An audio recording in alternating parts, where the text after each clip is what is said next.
Hi guys, this is Sushant Khambekar.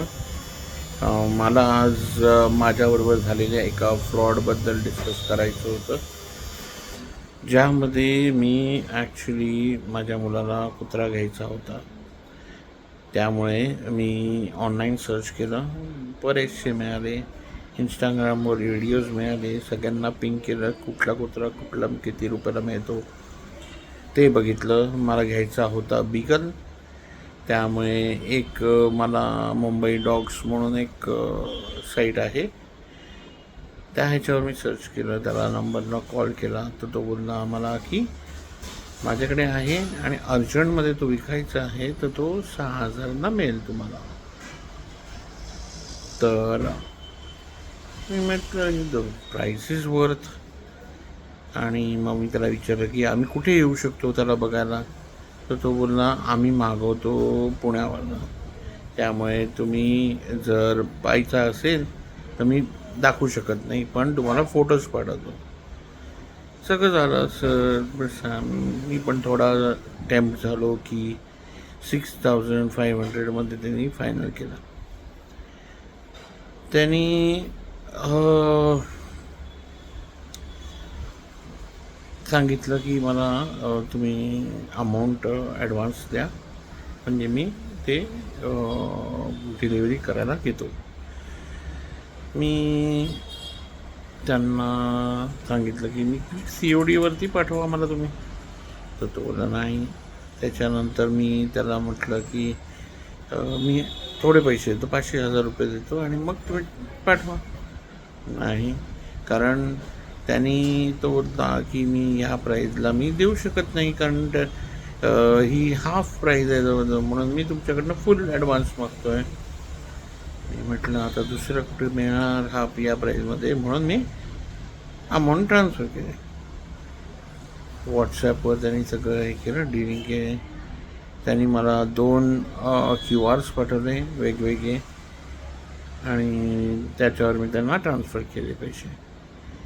नंतर त्यांनी मला सांगितलं की आता डिलिव्हरी करायला घेतली आहे, तर हा त्याचा फोटो आहे, तोही फोटो पाठवला त्याने.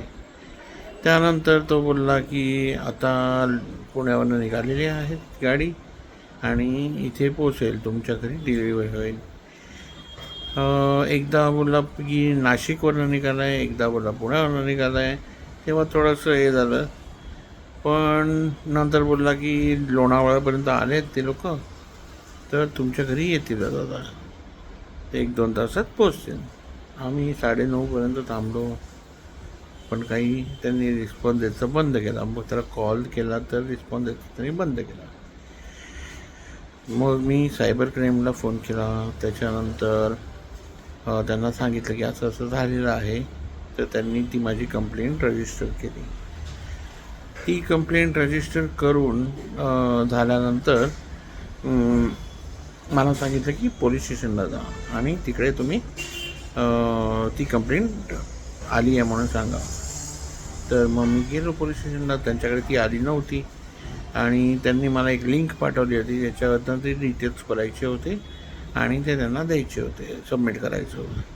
तर त्यांना मी ते पाठवल्यानंतर तिथे मी पोलीस स्टेशनला जाऊन सांगितलं की असं असं झालेलं आहे, तर ती तुम्ही कंप्लेंट रजिस्टर करा, FIR करा त्याची.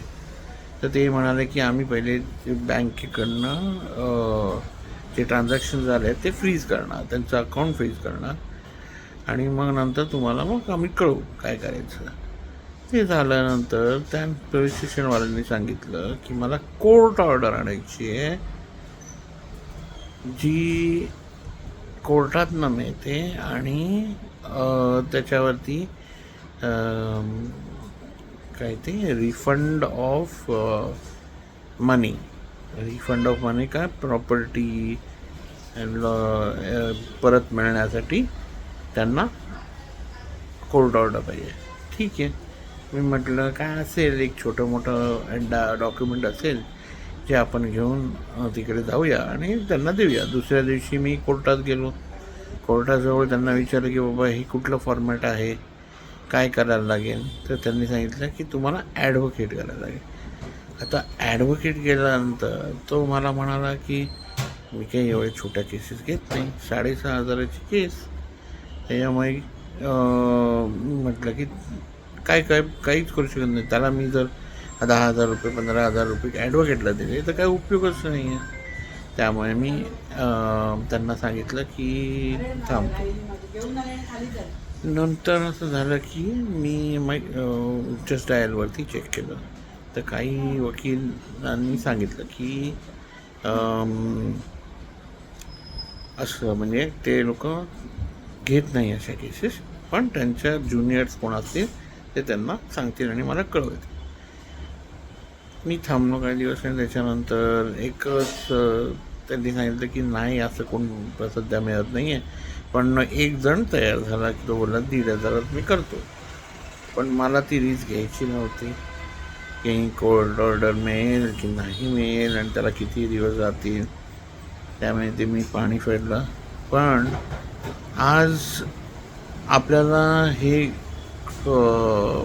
विचार करायला पाहिजे, UPI फ्रॉड झाल्यानंतर एवढ्या छोट्या अमाऊंटला तुम्हाला जर वकील करायला लागला आणि तो जर 10,000 15,000 त्याचे घ्यायला लागला तर तुम्ही ते पैसे गेलेच की तुमचे, ते काही उपयोगाचं नाही आहे. असं आमच्याबरोबर झालेलं आहे आणि असं किती जणांबरोबर झालं असेल असे फ्रॉड्स. आणि किती जणांना सायबर क्राईमचे नंबरही नसतील माहिती. मी माझ्या डिस्क्रिप्शनमध्ये त्याच्या सायबर क्राईमचे नंबर शेअर करीन, ती प्रोसिजर शेअर करीन. प्लीज एकही रुपया तुमचा कुठेही जाऊन देऊ नका. भले तुम्ही कधी तुमच्या मोबाईलवर कशी कुठली लिंक आली किंवा कोणी तुम्हाला सांगितलं की माझे एक्स्ट्रा पैसे तुमच्याकडे आले किंवा कोणी पोलीस तुमच्याबरोबर व्हॉट्सॲप कॉल करून तुमच्याबरोबर फ्रॉड करत असेल तर प्लीज त्यांना सांगा मी मूर्ख नाही. थँक्यू गाईज, थँक्यू फॉर माझं ऐकल्याबद्दल. Thank you very much. Bye bye for the day.